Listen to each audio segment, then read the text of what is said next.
నేను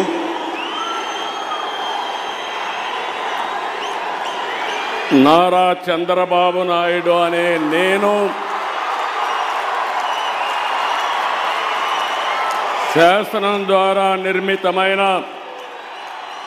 భారత రాజ్యాంగం పట్ల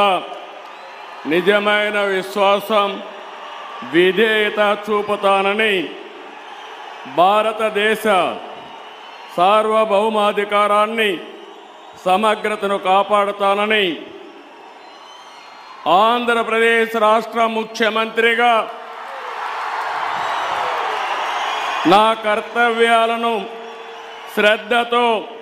అంతఃకరణ శుద్ధితో నిర్వహిస్తానని, భయం కానీ, పక్షపాతం కానీ, రాగద్వేషాలు కానీ లేకుండా రాజ్యాంగాన్ని,